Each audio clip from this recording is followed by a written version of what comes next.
अपरा एकादशी ज्येष्ठ महीने में कृष्ण पक्ष की एकादशी तिथि को अपरा एकादशी का व्रत रखा जाता है। इस दिन भगवान विष्णु की विधि विधान से पूजा करने से मनोकामना पूर्ण होती है। अपरा एकादशी के दिन विष्णु सहस्र नाम का पाठ करने से भी भगवान विष्णु की विशेष कृपा मिलती है। अपरा एकादशी का व्रत इस बार गुरुवार 26 मई को रखा जाएगा। अपरा एकादशी के दिन अनजाने में हुई गलतियों और पापों को नष्ट के लिए भगवान विष्णु की पूजा की जाती है। इस एकादशी का व्रत करने से मनुष्य के जीवन के सभी संकट दूर हो जाते हैं और उसे मोक्ष की प्राप्ति होती है। अपरा एकादशी पर विष्णु यंत्र की पूजा अर्चना करने का भी बड़ा महत्व है। इस एकादशी पे श्रद्धालु पूरा दिन व्रत रखकर शाम के समय भगवान विष्णु की पूजा अर्चना करते हैं। अपरा एकादशी पर विधि विधान से पूजा अर्चना करने से भगवान विष्णु की असीम कृपा प्राप्त होती है। अपरा एकादशी पर भगवान विष्णु की पूजा एक दिन पहले दशमी तिथि की रात्रि से ही शुरू हो जाती है। दशमी तिथि के दिन सूर्यास्त के बाद भोजन ग्रहण करने की मनाही है।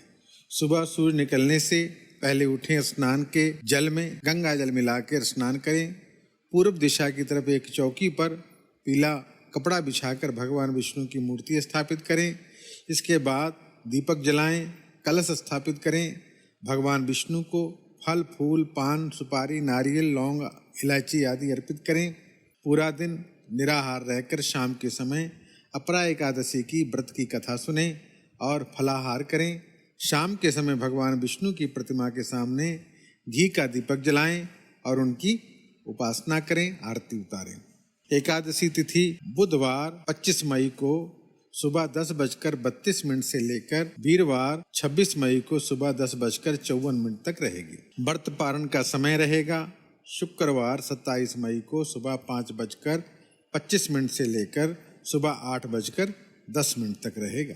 कथा इस प्रकार से है। श्री युधिष्ठिर जी बोले, हे भगवान, ज्येष्ठ मास की कृष्ण पक्ष की एकादशी का क्या नाम है तथा उसका महात्म क्या है, सो कृपा करके बताइए। श्री कृष्ण भगवान बोले, हे राजन, ज्येष्ठ मास के कृष्ण पक्ष की एकादशी का नाम अपरा है, क्योंकि ये अपार धन देने वाली है। ये पुण्यों की देने वाली और पापों को नष्ट करने वाली है।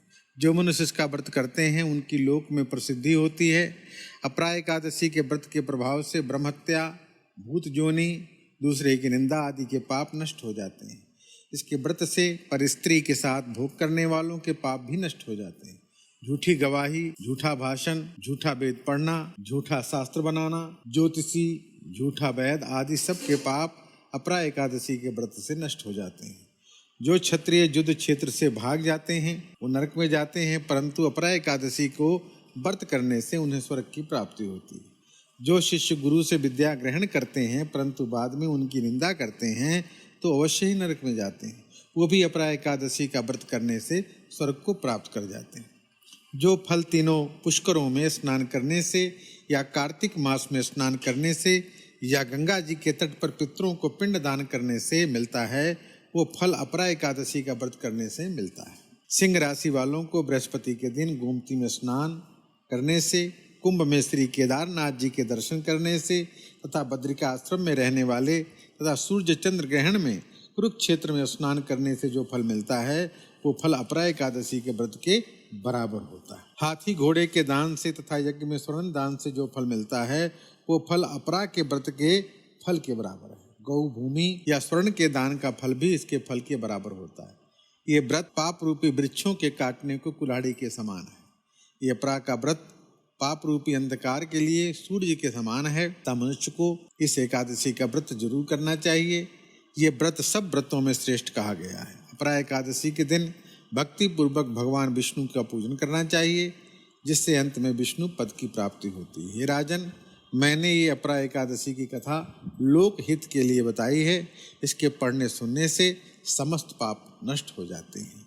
बोलो बांके बिहारी लाल की जय।